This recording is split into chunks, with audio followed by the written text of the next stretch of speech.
Buenos días a todos nuestros oyentes. Les saluda María Paz Gómez, soy investigadora y analista para Impunity Observer y en este episodio del podcast de Impunity Observer tenemos el honor de contar con Carlos Sabino y María Lorena Castellanos. Carlos Sabino es profesor de la Universidad Francisco Marroquín, miembro de la Mont Pelerin Society, colaborador del Center for Global Prosperity de CEDICE y del Consejo Académico de la Fundación Internacional para la Libertad. También es profesor visitante del Center of Study of Public Choice de la George Mason University. Estudió licenciatura en Sociología en la Universidad Nacional de Buenos Aires y es doctor en Ciencias Sociales por la Universidad Central de Venezuela. Además, es autor de varios libros de historia, artículos y otros trabajos que ya veremos después. Brevemente, también les introduzco a María Lorena Castellanos. Ella es doctora en Historia y catedrática universitaria. Se ha especializado en las áreas de Ciencias Sociales, Historia, Educación, Tecnología y Edición. Es catedrática universitaria en temas educativos, históricos y de ciencias sociales en varias universidades de Guatemala. Colabora en programas de empresarios juveniles y Junior Achievement.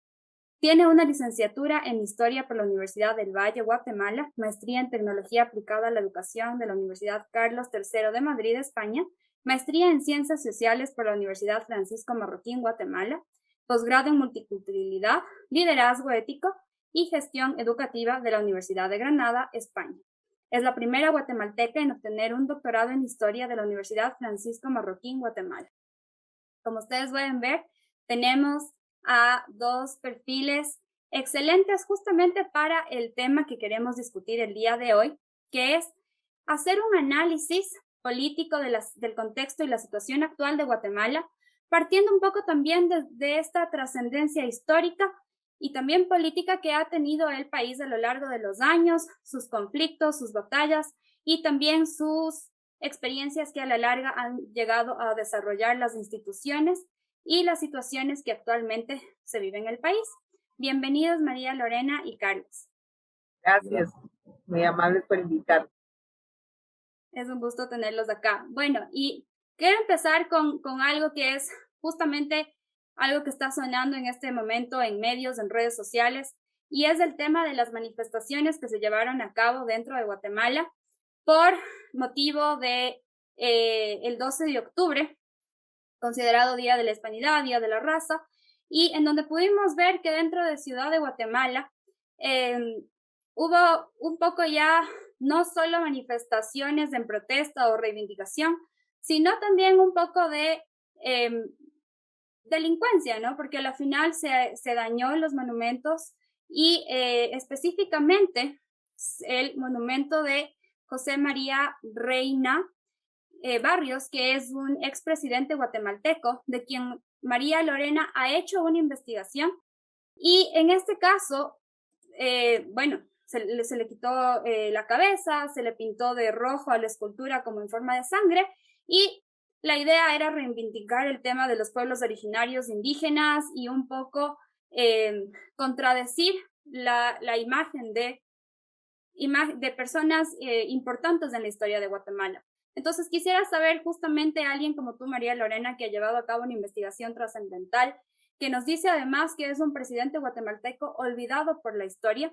¿Qué es lo que tienes para contarnos? ¿Cuál fue tu reacción al ver esto? Bueno, gracias.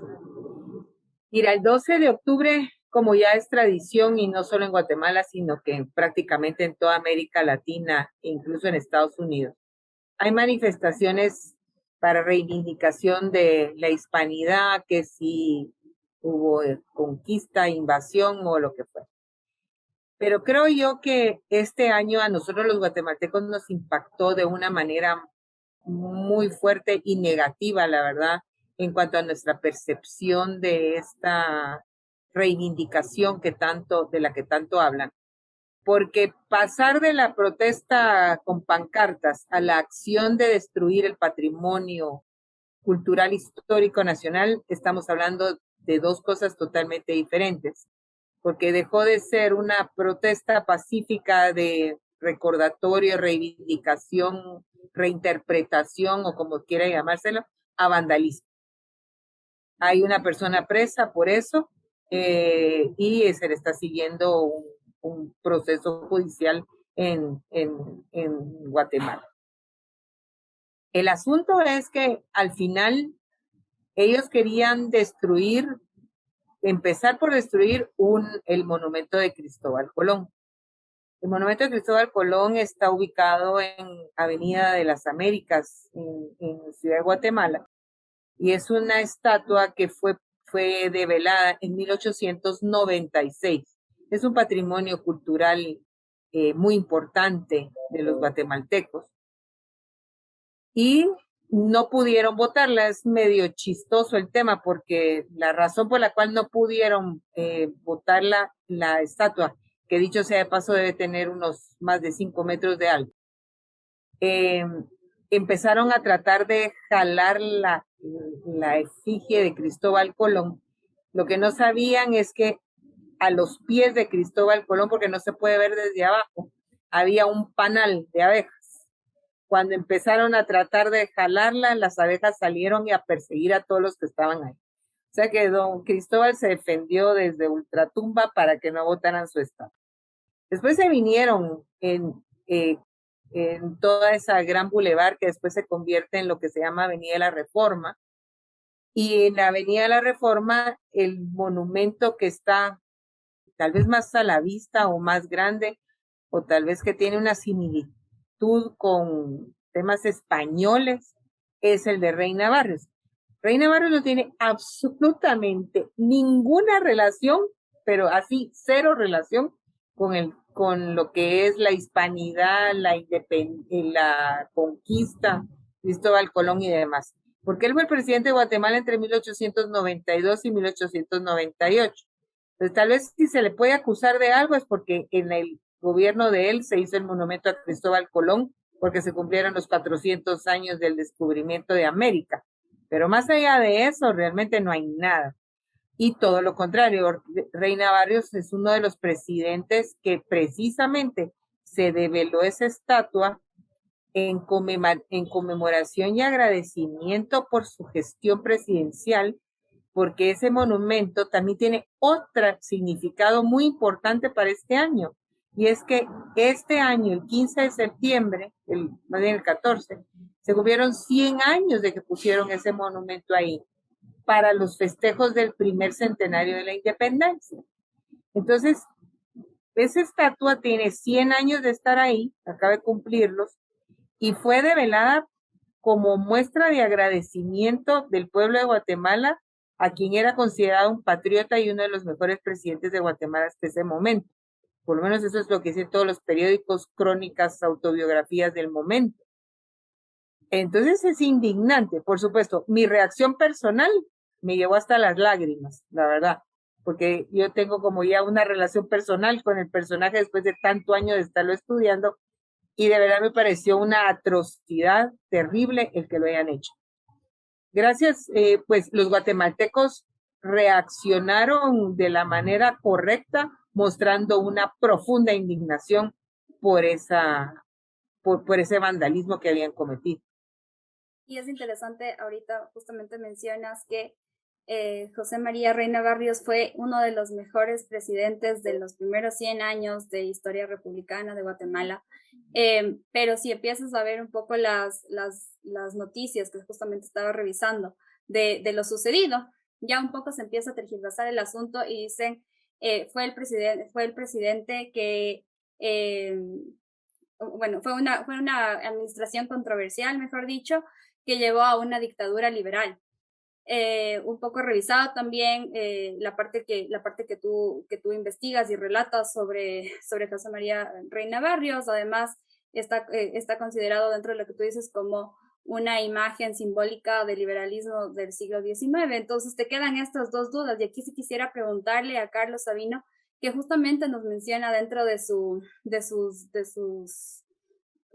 relatos de Guatemala, la historia silenciada, que tiene, son 3 tomos, o 2 tomos, la uno 1944 a 1980 son 2 tomos, y un adicional que nos cuenta la historia de 1985 a 2015.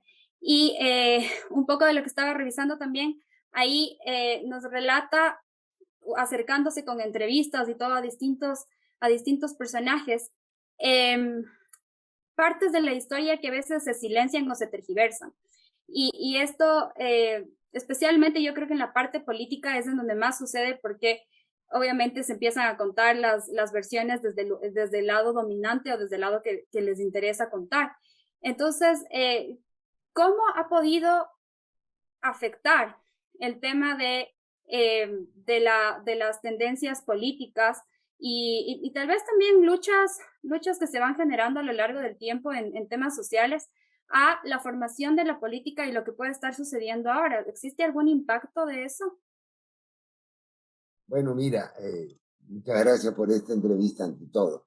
Mira, sí hay una conexión realmente, por ejemplo, en el tema de desvalorizar la independencia del país. Mucha gente decía que no había nada que celebrar. Quizá no era tanta gente porque uno veía las banderitas, al menos por aquí en Ciudad de Guatemala, mucha gente también tratando de generar un ambiente, digamos, conmemorativo, de reconocimiento a lo que es nuestra independencia. Lo que pasa es que, honestamente hablando, hay gente que no le preocupa tanto la independencia o que la subordina a las luchas políticas del presente. Ahí tenemos el caso de la intromisión en Guatemala de diversos organismos internacionales que se han usado para, que los ha traído la gente de la izquierda, para ser francos y hablar las cosas como son. Empezó ya en la época de los acuerdos de paz. Y en los acuerdos de paz se generó la idea de crear una misión de las Naciones Unidas para controlar y vigilar esos acuerdos. Y esa misión lo único que hizo fue perseguir a militares y no a los guerrilleros, cuando no debería haber perseguido ni a militares ni a guerrilleros. De esa misión surgió la idea de la CICIG, por ejemplo. Y la gente que realmente alabó, aprobó, generó esta comisión internacional que estuvo en el país, bueno, no se preocupó demasiado por la soberanía. Incluso hay gente que ha llegado a decir que la lucha contra la corrupción está por encima de la soberanía. Bueno, si está por encima de la soberanía, entonces pidamos nuestra anexión o sea, a quien quiera anexarnos. Es la misma gente que critica la anexión de la Guatemala recién independizada en el año 22 a México, que no era México, el México actual, no era la República de Guatemala actual independiente hacia un Estado mexicano, sino era la intención, frustrada enseguida, de generar un gran imperio en toda la América septentrional, en la América del Norte. Pero realmente sí hay esa conexión, y yo te diría como historiador que por supuesto la historia tiene una relevancia política siempre muy importante. Según cómo se cuente la historia, es que entendemos nuestro presente, y según cómo entendemos nuestro presente, proponemos o luchamos o proyectamos un futuro determinado. Yo me volví historiador, realmente no lo era, hacía más de temas socioeconómicos, en gran parte cuando vi cómo Hugo Chávez en Venezuela deformaba la historia reciente para darse un valor político como salvador y regenerador de la patria, y también enarbolando el mismo tema que se enarboló acá y en Costa Rica, en Colombia, en Argentina, en Chile, que es el tema de la corrupción. Mira, si hay corrupción aquí y en todos los países, en alguna medida. No sé si en todos absolutamente, pero en la gran mayoría de los países podemos hablar de corrupción, sobre todo en la medida en que en las últimas décadas ha crecido mucho el tamaño del Estado, la cantidad de fondos que maneja, y eso ha sido una tentación muy grande para la gente, cosa que era totalmente previsible.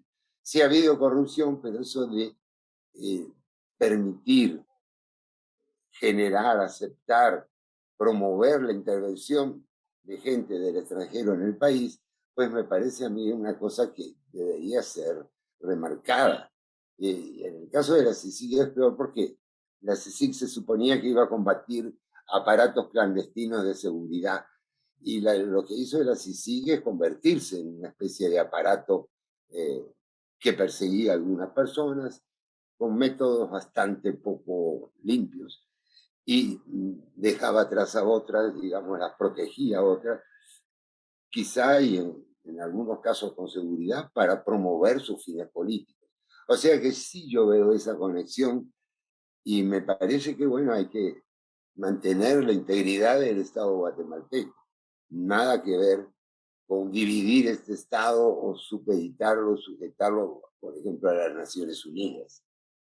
Y justamente de lo que nos estás contando, iba a traer a la discusión también el tema de que hemos visto que en las últimas manifestaciones, en los últimos bloqueos que se han dado de distintos grupos, se nota más fragmentación también en la parte de la sociedad, y eso llega a ser grave, y trataba de un poco compararlo con el tiempo de la guerra interna. Obviamente en la guerra civil quizás mucho más grave todo, porque obviamente estamos hablando de violencia y guerra y todo, pero María Lorena, quizás aquí nos puedes ayudar también a analizar el tema de hasta qué punto se dejó atrás todo lo que acarreaban estos grupos guerrilleros que estuvieron durante ese tiempo involucrados, qué pasó con la parte de los acuerdos, y hasta qué punto eso se desvaneció, o si tomó otras formas, y si quizás lo que estamos viendo ahora es también como un auge, ¿no? De estas batallas que se daban dentro de esos conflictos durante la guerra. Bueno, tenemos que pensar primero que el conflicto armado interno fue, fue, fue una situación en la que grupos de izquierda comunista querían tomar el poder para convertir este país en otra Cuba. O sea, aquí mucho se habla de que sí, que la pobreza y que por eso fue que empezaron la lucha armada, pero realmente eso no es así. Los guerrilleros fueron vencidos por el ejército. Realmente el ejército tuvo una participación bastante efectiva en cuanto al combate a los grupos armados, y al final, ya para 1985, podríamos decir que ya prácticamente habían sido derrotados. El tema es que a nivel internacional se empezó a mover todo un tema de derechos humanos, cosas que eso que hablamos ahora que es políticamente correcto, ¿verdad? Y entonces en ese marco se decidió que se tenía que sentar a dialogar y concertar la paz. El problema es que la paz se concertó, se firmó, pero en disparidad, no en igualdad de condiciones.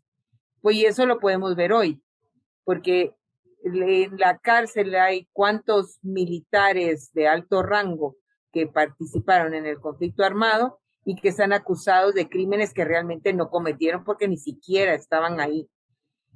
Genocidio, eso, digamos, lo de Ríos Montt es lo más palpable respecto a eso, y hasta le querían hacer un juicio póstumo después de que murió el general, lo cual es una aberración desde cualquier punto de vista que se vea.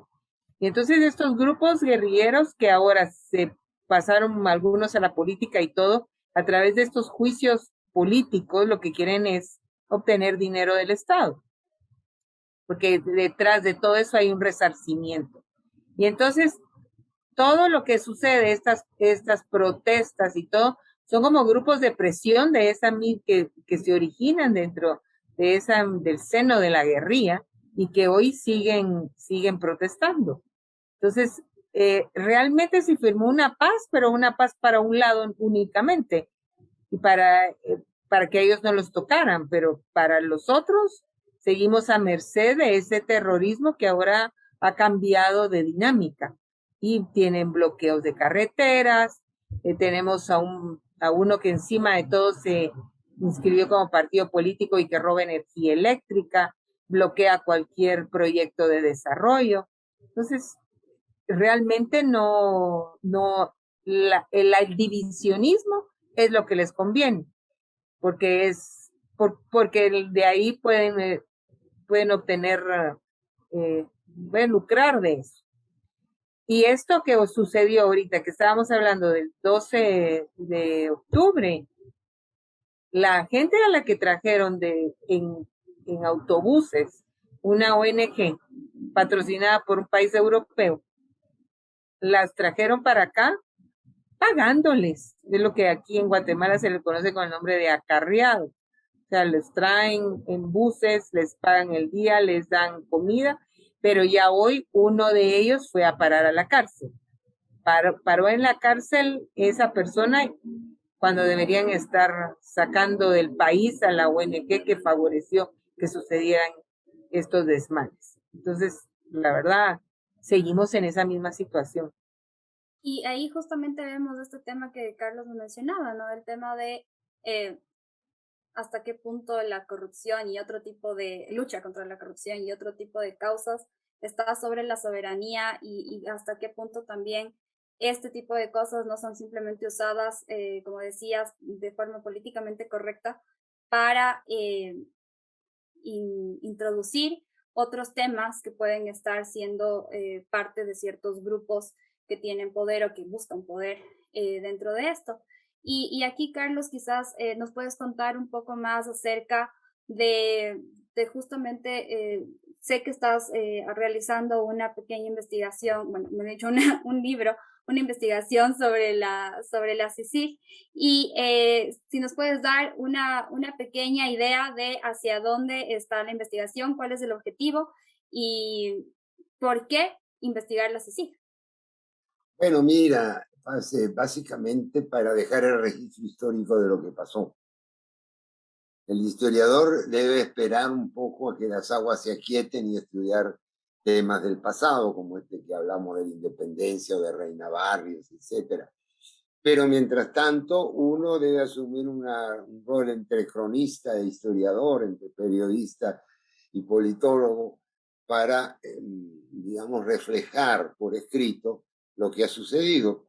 Uno entra a ver páginas en Internet y encuentra una pluralidad y una cantidad enorme de información. Y eso hay que organizarlo un poco, esa es la idea primordial, no es un libro sensacionalista para nada. Lo que yo quiero es estudiar cómo se generó la CICIG y, bueno, cuáles fueron sus métodos y cuáles fueron sus objetivos declarados, lo sabemos, no sabemos realmente los intereses que había detrás. Eso es una maraña muy difícil de entender. En eso estoy ahora. Pero yo sí quería referirme a algo que hablamos antes, cuando hablábamos de las guerras civiles. Y el hecho no es que haya discrepancias. Bienvenida la izquierda extrema y la derecha extrema, mientras respeten la ley, mientras se mantengan dentro de un plano, digamos, civilizado y no acudan a romper la institucionalidad o a hacer actos vandálicos o tomas de fincas, bloqueo de carretera, en fin. Y para eso me voy a referir al caso del 2015, que es un caso para mí realmente emblemático que me llevó a escribir ese tercer libro que tú decías. En el 2015 cayeron bajo, digamos, este proceso anticorrupción la vicepresidente y el presidente del país, que tuvieron que renunciar. Ahí había algunos grupos, y esto es lo lamentable, que tenían una consigna que a mí me quedó grabado, porque yo fui uno de los tantos que fue al Parque Central a manifestar o a ver qué pasaba simplemente, que decía, ese lema, ese eslogan decía, en estas condiciones no queremos elecciones. ¿Qué quería esa gente? Bueno, yo tengo varios rumores sobre eso, ya escribí sobre eso, pero esa es una manera de romper el hilo constitucional. Decir no va a haber elecciones. Lamentablemente el embajador de los Estados Unidos, Todd Robinson, apoyó eso y se manifestó incluso abiertamente a favor de intervenir en el país, es decir, sin respetar la soberanía guatemalteca. Yo entiendo que el tema de la soberanía digamos, lo presentan dictadores y no dictadores, demócratas y liberales, izquierdistas y derechistas cuando no les conviene. Pero realmente yo pienso que ahí debería haber un acuerdo de fondo un acuerdo de fondo de mantener un régimen liberal alternativo, democrático, y no interrumpir el proceso.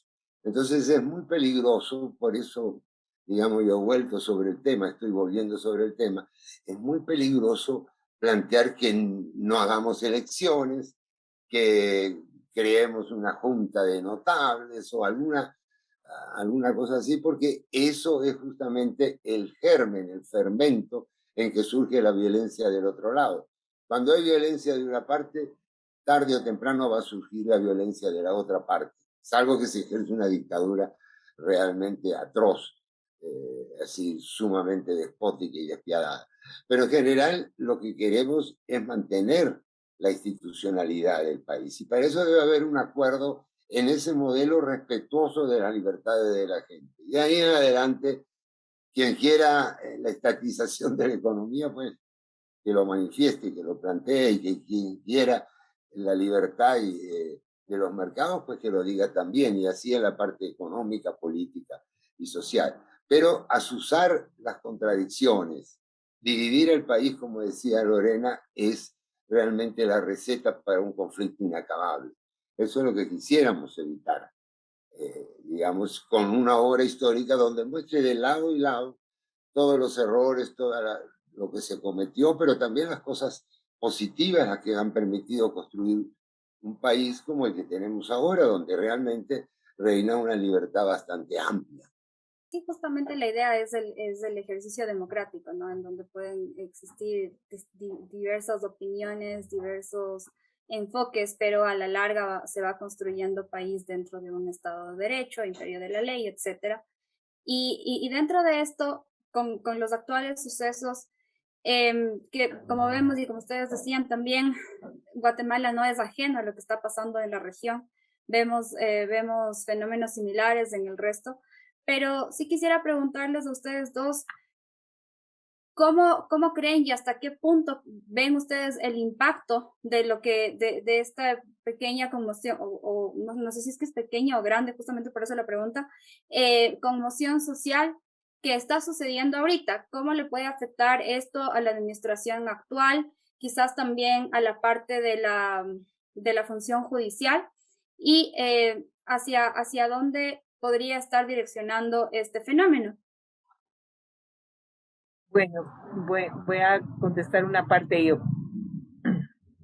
Yo creo que en este momento estamos como metidos en una situación bastante tensa a nivel mundial. No solamente es Guatemala, yo creo que dentro del contexto de las naciones, Guatemala, por lo menos en esta región, es uno de los menos, que está sufriendo menos tensiones. De hecho, el sistema judicial algo ha avanzado en positivo en relación a lo que la CICIG dejó. Sin embargo, el tema mundial en general, creo yo que está tan tenso y que las tensiones aumentan día a día en diferentes ámbitos. Si no es el ámbito económico, es el ámbito político, que ahora politizaron la salud y entonces empiezan a haber manifestaciones populares por todos lados. Cada vez se imponen regímenes más despóticos en lugares en los que uno no lo pensaría jamás. Por lo menos a mí en lo personal me tiene realmente escandalizada lo que Canadá y Australia están haciendo. Y todo esto es parte de un contexto que desgraciadamente Guatemala va a quedar atrapada en medio de lo que sea que está ahí, porque este nivel de tensión no puede continuar por mucho tiempo más a nivel mundial. Por algún lado, en algún momento, algo va a suceder para liberar esta tensión. Y todos estos países de la América Central, principalmente, porque no somos potencias económicas ni nada de eso, vamos a quedar atrapados en una vorágine mundial donde ahorita estamos viendo enfrentamientos entre potencias, la China, Rusia, Estados Unidos, y como parte de este contexto internacional, de verdad creo yo que estamos viviendo una época de muchísima tensión. La pandemia nos supuso en una situación muy frágil desde muchos puntos de vista y creo yo que este 2021 está terminando, a diferencia del 2020, con demasiadas tensiones. Crisis económicas estamos viendo ya ahí en el horizonte amenazantes. Crisis políticas ya hay, o sea, el hecho de que el medio humanidad salga a protestar a las calles no es ninguna cosa fácil. Entonces, desgraciadamente no veo en este momento a nivel internacional una situación muy esperanzadora. En el caso específico de Guatemala, pues nosotros aquí tenemos menos tensiones porque hay cosas que no nos están dando como se están dando en otros países, y en ese sentido sí gozamos de una relativa paz. Por eso, pero siempre hay grupos interesados en causar tensión y en causar, en ver cómo se enciende. Es que yo creo que parte del tema es esto. En Chile encendió, y entonces aquí han intentado todo lo que intentaron en Chile para que encendieran, y los guatemaltecos no nos prendimos del tempo. Entonces creo yo que por ahí viene un poco, nos están asusando para ver en qué momento nosotros caemos y esto degenera en una violencia estilo lo que pasó en Chile. Entonces creo yo que por ahí va un poco la cosa como yo la veo. Sí, yo estoy de acuerdo, Lorena. Mira, pienso que hay grupos interesados en crear discordia y no han tenido la receptividad que ellos esperaban. Pienso que la CICIG, por ejemplo, y buena parte de la izquierda se equivocó volviendo al tema en 2015, hace poco tiempo realmente, y creyó que todas esas manifestaciones iban a avalar sus proyectos, pero las manifestaciones tenían otra intencionalidad. Era una intencionalidad de tener un gobierno limpio por vías constitucionales. Yo no me voy a pronunciar sobre lo que está pasando ahora, cómo es el gobierno actual, porque realmente, bueno, hay muchas cosas positivas y negativas como en todas partes. Pero en todo caso, sí es importante destacar eso que te decía. Así como en los años 50, Arbenz y el Partido Comunista trataron de llevar a Guatemala por una vía que no era la de la revolución del 44. La revolución del 44 en sí misma se parece más a este movimiento de 2015 y al movimiento del Partido Unionista ya en 1920-21. Pero se han equivocado, este país permanece impermeable a eso, al divisionismo que se ha querido crear entre indígenas y no indígenas, cuando este es uno de los pocos países que no tiene realmente tensiones entre esos grupos étnicos. Nosotros no hemos visto más que conflictos por tierra entre dos municipalidades, y eso es lo más grave que ha pasado aquí. Entonces, no hay un ambiente receptivo a esto, y lamentablemente, quizá tratando de hacernos el bien, pero muy equivocadamente, ONGs y gobiernos extranjeros han tratado de llevarnos por un camino. Gran parte de lo que sucede en estos momentos es consecuencia de esa politización de la justicia que se dio, yo diría ya a comienzos de este siglo XXI. Politización que significaba percibo a uno y no percibo al otro. Acepto esto como verdad, pero esto lo cuestiono. Y en este momento hay una reacción total contra lo que hizo la CICIG y la gente que colocó en puestos claves. Y esa reacción es parte de esa guerra política.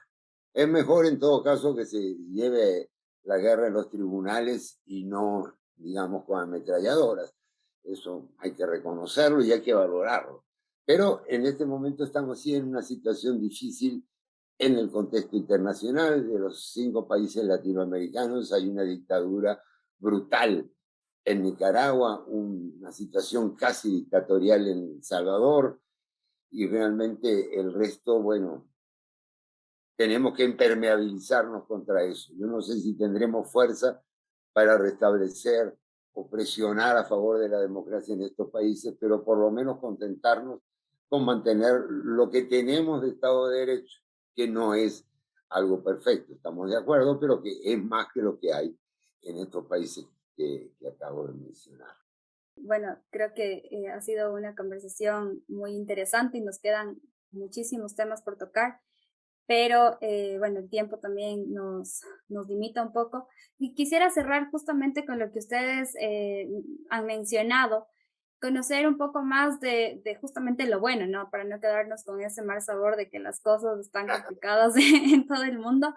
Eh, ¿Qué es eso o qué ha llevado a que el guatemalteco tenga esa impermeabilidad, esa resiliencia hacia estos conflictos? Eh, ¿Qué es eso que le puede hacer salir avanti después de o sea, como dices, Carlos, protegerse ante lo que está sucediendo en países vecinos? Y finalmente también, ¿cuál es la receptividad actual del guatemalteco, del ciudadano en general, con respecto a la CICIG? ¿Existe una aceptación, una desaprobación? ¿Volvería a haber alguna comisión por el estilo o realmente ya es un rechazo un poco mayoritario? Permítame contestar. Yo creo que sobre este último punto, la CICIG tuvo su cuarto de hora de gloria allá en el año 15, 16, pero cometió algunos errores, se excedió en su intervencionismo, provocó la reacción saludable del presidente Jimmy Morales, y en este momento es un tema que afortunadamente no se discute. Ahora, yo te voy a decir algo muy atrevido, y esto no es ciencia social ni historia, pero esa resiliencia que tú dices frente a ese tipo de cambios viene en gran parte de la población indígena. La población indígena fue la que no se plegó al proyecto guerrillero. Digan lo que digan algunas personas respetables como Gustavo Porras, no hubo insurrección en este país. Lo que quería y lo que quiere la población indígena y no indígena, porque hay mucho mestizaje en este país, mucho más de lo que se quiere aceptar, lo que quiere es trabajar en paz. La situación, para cerrar con una nota optimista, la situación de la pandemia ha medio colapsado algunas economías. Y acabo de leer hoy, en cambio, que Guatemala ha aumentado su comercio exterior enormemente en este año, que tiene una tasa de crecimiento probable entre el 3 y el 5%, que es de lo mejor que hemos tenido en los últimos 40 años. O sea, y uno va a las calles y ve a la gente relativamente relajada, sin cometer barbaridades, digamos, pero realmente bien.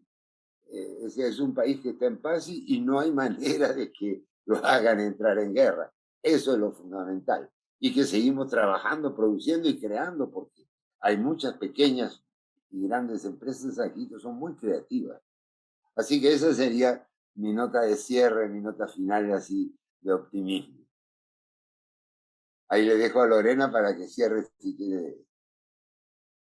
Yo pienso que los guatemaltecos somos gente trabajadora, que nos gusta, no estamos esperando del Estado que nos dé todo.